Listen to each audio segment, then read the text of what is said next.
The Adventures of Sherlock Holmes, starring Basil Rathbone and Nigel Bruce.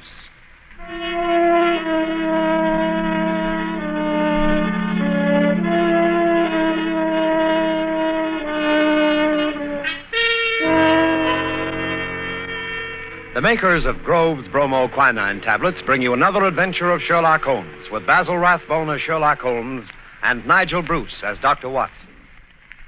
A cold is a miserable thing. A cold may become a dangerous thing. Even a so-called light cold can take a serious turn. Be prompt, be decisive in your treatment of a cold. At the very first sign of a cold, take Grove's bromoquinine tablets. Bromoquinine tablets quickly check the symptoms of a cold, quickly relieve the distress of a cold. They give you speedy results, which are very important. Don't monkey around when you can get such a dependable preparation as Grove's bromoquinine tablets. And now, here we are again on our usual visit to Dr. Watson. He's waiting for us in his study, a cheerful blaze crackling on the hearth. I'm very relieved to see you, Mr. Manning. Hasn't the weather been atrocious today? I was beginning to wonder if you'd be able to get here tonight through all this fog. Yes, it certainly is what you Londoners call a regular pea super. Yes, indeed. It reminds me of the adventure of the missing submarine plans. A case that was solved in the underground. Underground? What you Americans call a subway. Yes, but what has a solution in a subway got to do with a foggy night? Well, you see, the affair started in weather exactly like this. It was the third week in November, the year 1895, to be exact. On Monday, a dense yellow fog had settled down upon London. On Thursday, it was still there, thicker and murkier than ever. At first, Holmes had turned his nervous energy to cross-indexing his huge reference books.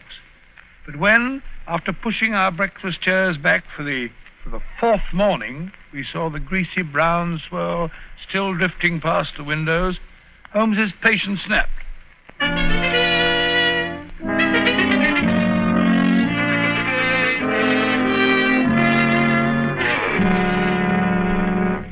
Holmes, if you must pace around in circles, I wish you'd change directions now and then. You're making me dizzy. Bah! It's inexcusable, Watson. Inexcusable. No initiative, no imagination. Nothing ever gets done. If you're alluding to the inactivity in this last session of Parliament, my dear Holmes... I'm not speaking of our lawmakers, Watson, but of our lawbreakers.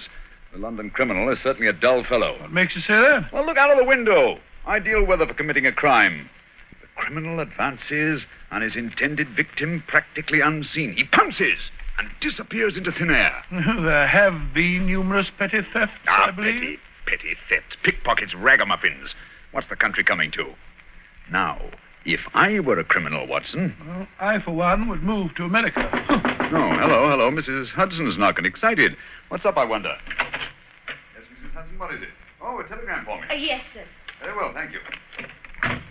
Oh, well, what's it say? Oh, wait until I open it, can't you? Ah, dear me, what next? Most unusual, Watson, most unusual. What's most unusual, Watson? What's it say? Well, it's from my brother, Mycroft.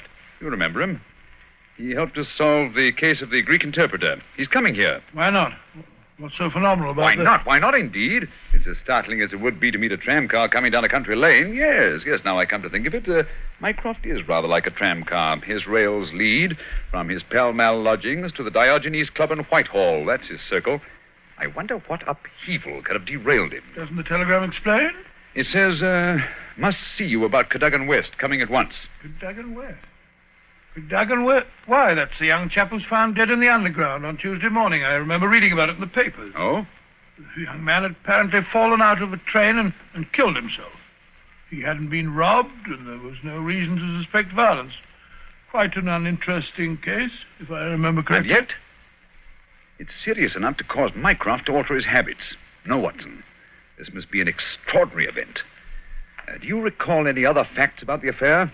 Yes, I come to think of it, there was one unusual bit came out at the inquest.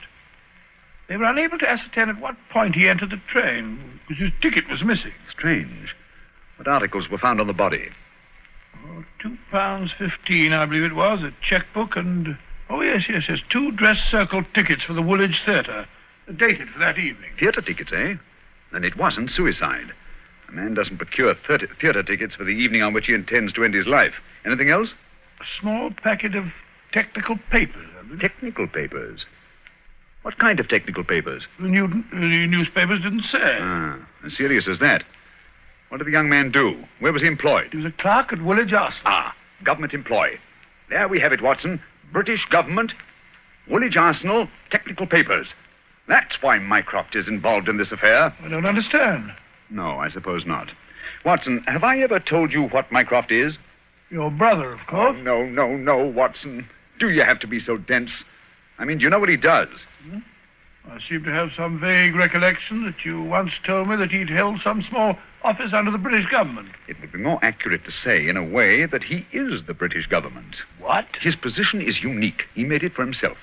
As the tidiest and most orderly brain of any man alive, with a great capacity for storing facts and giving them the proper interpretation. The conclusions of every government department are passed on to him. He's the central exchange, the clearinghouse. Again and again, his word has decided the national policy. He thinks of nothing else. Nothing else can lure him from his contemplations. And yet he's coming here. Yes, Jupiter is descending on us today.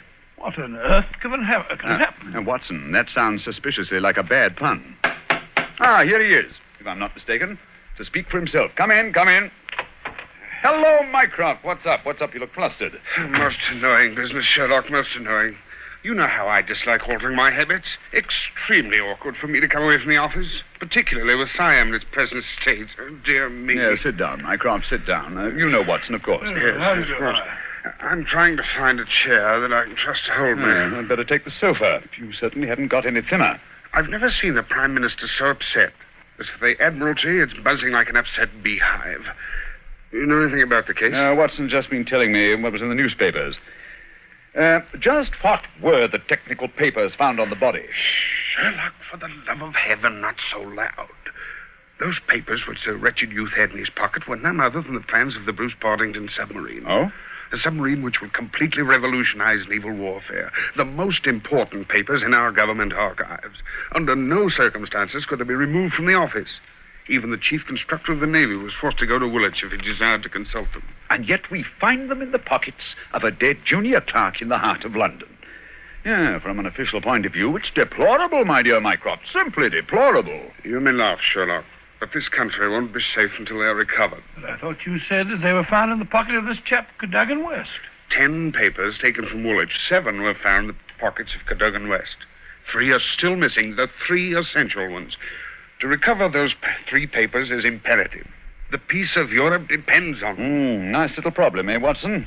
Why did Cadogan West take the papers? How did he die? How did his body reach the place where it was found? And where are the missing papers? Find the answer to those questions, Sherlock, and you'll have done your country an invaluable service. Oh, why don't you solve it yourself, Mycroft? I believe you could. Possibly. But it's a question of digging out details. Give me the details, and I can give you the solution from an armchair. No, when it comes to running about and cross-questioning railway guards and lying on one's face with a lens to one's eye, no, that's not my métier. Besides, your figure prevents your taking such an undignified position, eh? Very well. Leave that part of it to us, eh, Watson? Right, you are. Good. I've got a cab waiting outside to take the place where the body was found. I can give you the details on the way.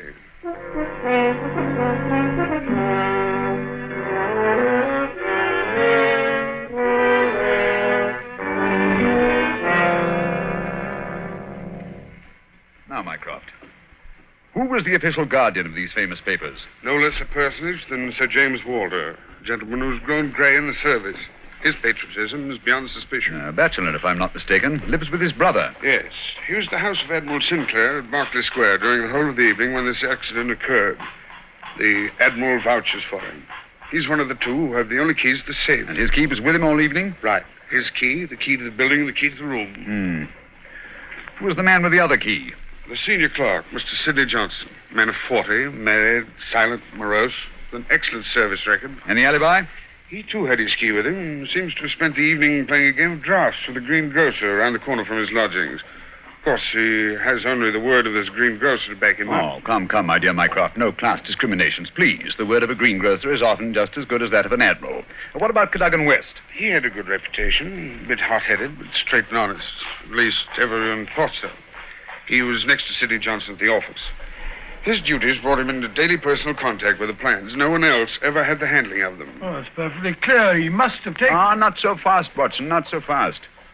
Who locked them up that night? Mr. Sidney Johnson.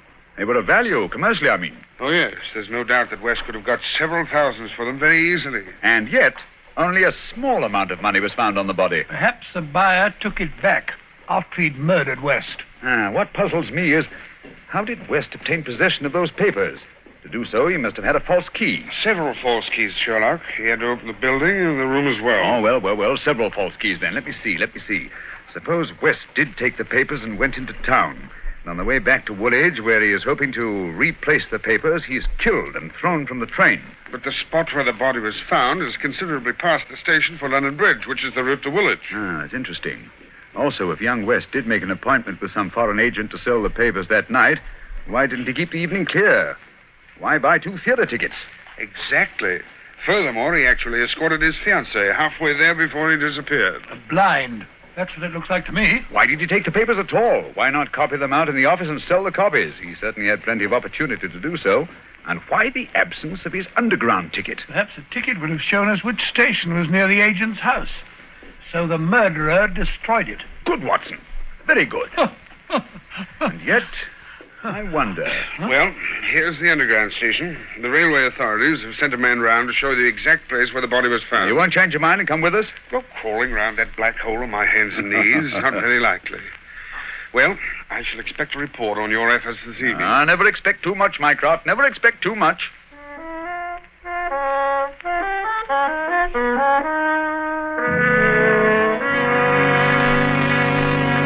Before we follow Holmes and Watson into the mazes of the London subway system, I have a word of advice.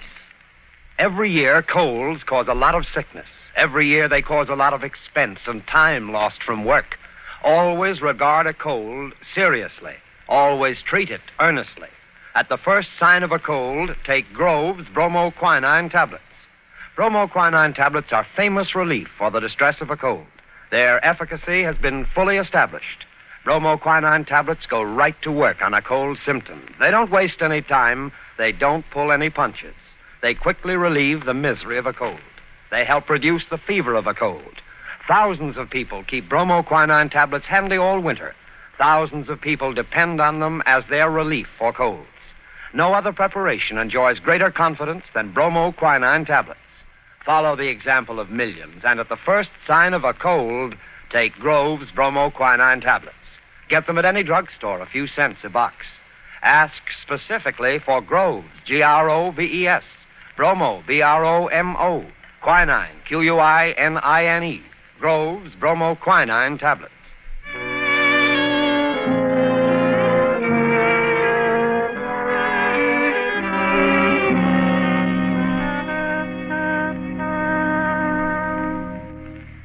This way, sir.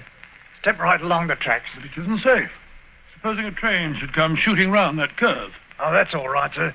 There won't be another for 5 minutes anyway. Here we are, sir. This is where they found the body. Right here alongside the rails. Lying on its face it was. Spooky old place, eh, Holmes? Like the catacombs, only without the skeletons. Yeah. Anything in his hands when they found him? No, sir. Were they clenched or spread out as if he were protecting himself? No, sir. They was what you might call relaxed. What time did all this happen? Well, sir, the train he was hoisted out of, as near as we can figure, passed along here about midnight on Monday. All the carriages have been examined for signs of violence, I suppose. They didn't find nothing, not even the missing ticket. There was a passenger to Aldgate on the ordinary train. About 11:40 it was. He said he'd heard a heavy thud, like something striking the line, just before the train reached this station. But it was so foggy, he said he was blessed if he could see what it was. Holmes, what's the matter? What are you staring at? The curve, Watson. What curve are they? of the rails. What are they? What do you mean? I suppose there aren't many curves as abrupt as this. No, sir, I can't say as there is. What have curves got to do with it? Oh, an indication, Watson. Merely an indication. Unique. Perfectly unique. And yet, why not? I don't see any indications of bleeding on the line. No, sir, there wasn't any to speak of. But I understand there was a considerable wound. The bone was crushed right enough. Holmes, You hear that? It's a train. It's coming this way. Run, sir. Run for your life. Yes, but where? Up ahead. There's a place where the train switches off. Run, Watson, run. It's just around the curve. We'll never make it. Yes, we will. Faster, faster. There's the switch up ahead. Come on. Here comes the train now. We'll make it. Justin, Watson, for the love of heaven, you're on the wrong track.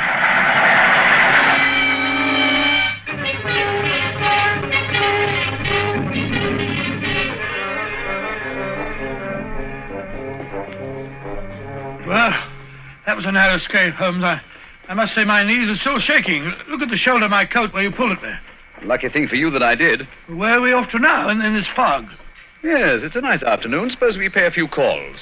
I think Sir James Walter claims our first attention. After that, we might drop in on Miss Westbury. Miss Westbury? Who's she? She is Cadogan West's fiancée and the last person to see him alive.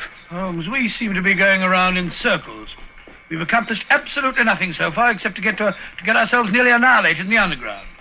After all, it's perfectly obvious that the young man had a quarrel with someone, in all probability the agent, to whom he sold the papers, and got himself thrown out of the railway carriage for his pains. I disagree with you, my dear Watson. His body fell from the roof of the carriage where it had been placed.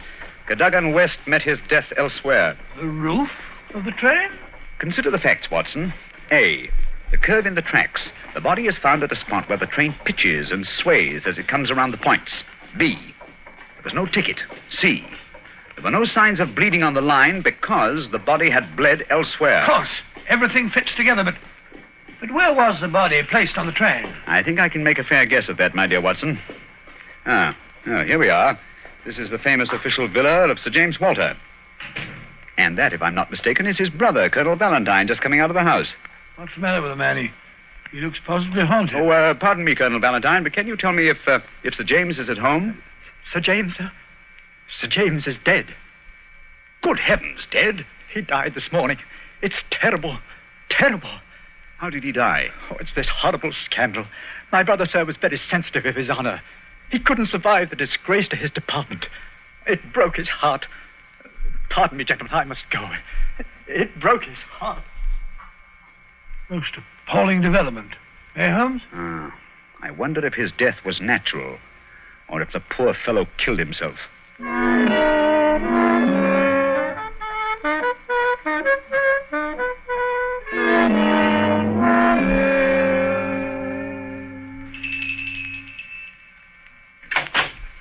Yes?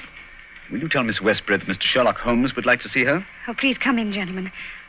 I'm Violet Westbury, Mr. Holmes. I've been expecting you ever since I heard you had taken the case. Please be seated. Well, thank you. Oh, Mr. Holmes, we must save his good name. He couldn't have done it. Cadogan was the most chivalrous, patriotic gentleman on earth. He couldn't have done it. He would have cut his right hand off rather than sell a state secret. But the facts, my dear Miss Westbury. I admit I can't explain them. Was he in need of money? No, Mr. Holmes. His need was simple and his salary very good. He'd saved several £100. We were to be married at the new year. I see. Had you noticed any signs of mental excitement? Why, well, that is... Come, Miss Westbury, be frank with us. Yes, Mr. Holmes. That night, I had a feeling that there was something on his mind. Mm-hmm. Tell us about it, will you? We were on the way to the theater. It was a foggy night, you remember? We were walking slowly. Our way took us close to his office. Cadogan seemed thoughtful and worried.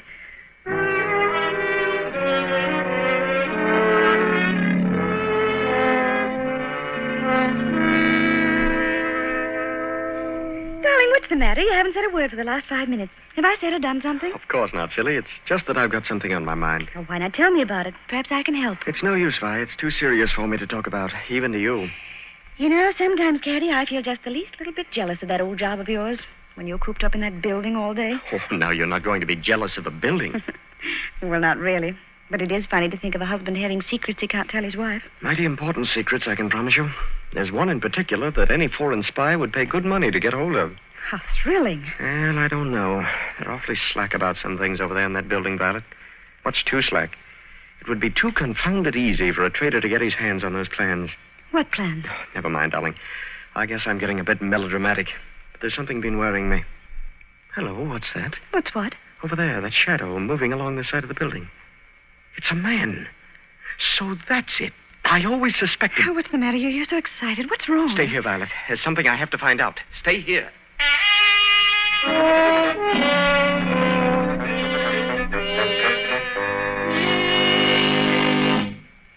I waited and waited, but he never returned.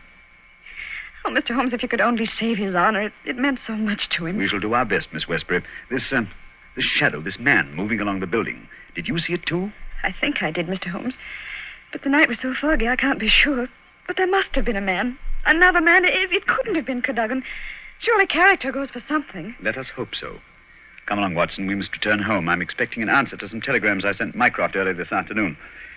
We've done enough for one day.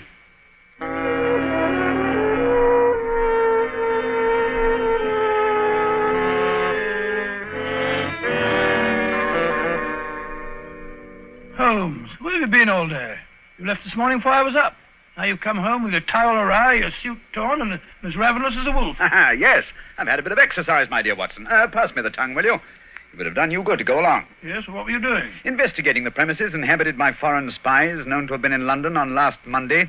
Mycroft sent me a list of them. Took a bit of doing, too. Climbing walls, breaking into cellars, prowling around rooftops. Well? I discovered there was only one residence which had the proper facilities for disposing of West's body after the murder. Well, whose residence was that? It belongs to a Hugo Oberstein. The address is 13 Caulfield Gardens, Kensington. The gentleman himself has departed for Europe. Gone, has he? And he took the plans with him. It's too late. Not necessarily, Watson. What can we do now? We're going to keep a rendezvous with the gentleman who stole and sold those plans. The assignation will take place at Mr. Oberstein's house this evening at 9. What the deuce are you talking about? These newspaper clippings. I found them in the drawer of Hugo Oberstein's desk. Read them. The Daily Telegraph agony column. The first one says, too complex for description, must have full report, terms agreed to, payable when goods delivered. Signed, Piero.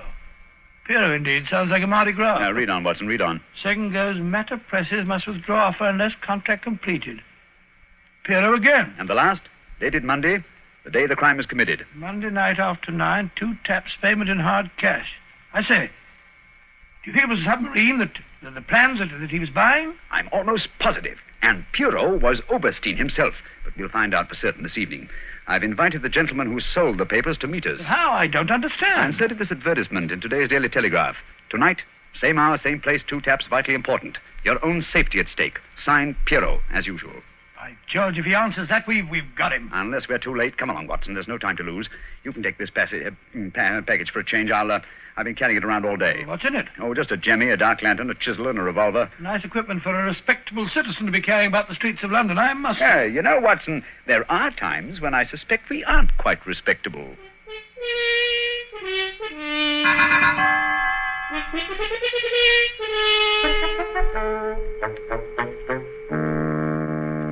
Here we are. This is Caulfield Gardens. Thank heavens, it's still foggy. I shouldn't like to be caught in the act of housebreaking. Yeah. Over this wall, Watson. There's a window we can easily pry open in the back. Scale that wall? Come on, hurry up. There's no time to lose. Here. I'll give you a boost. Come on, up you. That's it. Look out, here I come. I must say, Holmes, you're as agile as a cat. It's uncanny. This is the window. Light the lantern and give me the jemmy. 1, 2.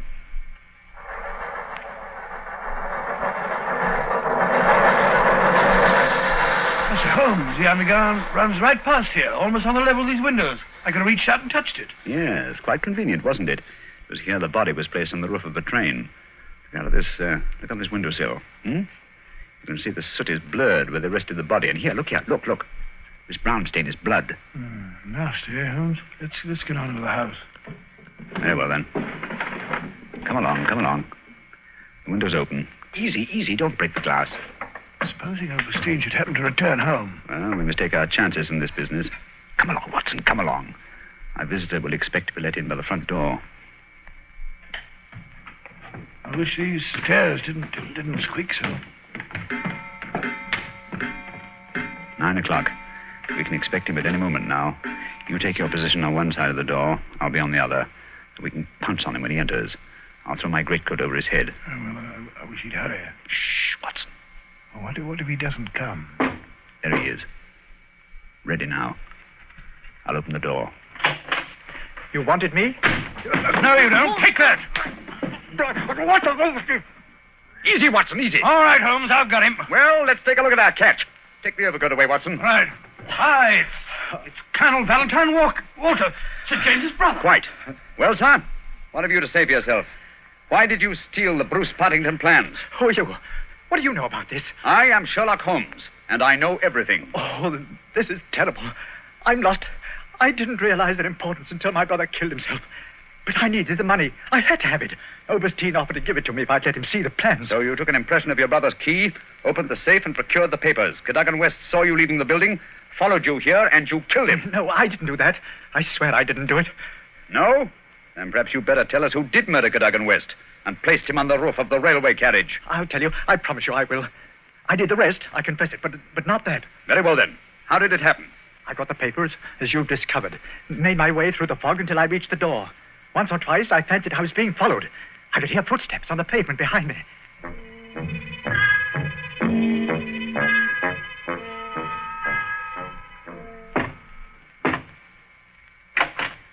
Colonel Walter? Yes? You have the papers? Yes. Let me in, quick. I think someone's been following me. Yes, it's me. You can't do this, Valentine. It's treason. Corey, do you hear? No, you can't sell the papers. Papa Oberstein, he knows how to use a blackjack, eh? You've killed him. So? It's murder. I'm going to get out of this. Oh, no. I think different. You will come in here if you do not wish to taste a blackjack, too. But but... That is better. Oh, what can we do? They'll find the body. I have an idea. First, I look at those papers. I take the ones I want, and the rest we put in the pocket of this foolish young man. And then we give him a nice ride on top of the underground train, no? He will be the guilty one. Who will ever know?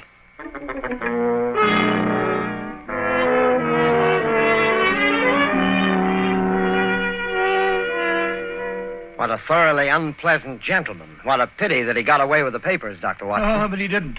Oberstein had left a Paris forwarding address with Colonel Walters. That gentleman sent him a letter dictated by Holmes, saying that he had discovered that one essential detail in the plans was missing, and that he had procured a tracing which would make it complete for a price. And did Oberstein swallow the bait? Did he swallow it? He was arrested as he got off the boat at Folkestone.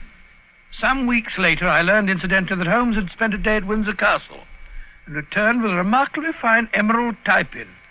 When I asked him where he got it, he answered it was just a small present from a certain gracious little old lady for whom he'd been able to do a small favor. Yes, and I think I can guess the lady's august name. Elementary, my dear Mr. Manning, elementary. I see. Ladies and gentlemen, in just a moment, Dr. Watson will be back to tell us about next week's story. In the meantime, let us repeat. Watch out for colds. At the first sign of a cold, take Grove's bromoquinine tablets. Bromoquinine tablets are made especially for the relief of colds. In other words, they're specialized medication, and that's what you want. Yes, at the very first sneeze or sniffle, go right to your druggist and get a package of Grove's bromoquinine tablets. Now, Dr. Watson, next week? Next week, I think I'll tell you the story of the lion's mane. The lion's mane. What was that, Dr. Watson? Well, the answer to that question, Mr. Manning, almost stumped Sherlock Holmes himself. Suffice it to say that they were the last words gasped out by a dying man as he lay writhing in agony on the sands of the Sussex coast.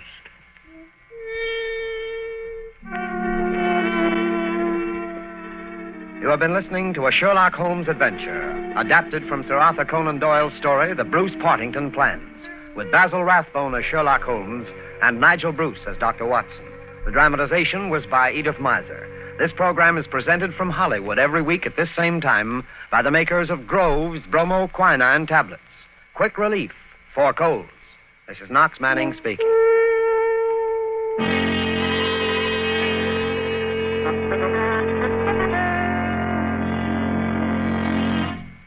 This is the National Broadcasting Company.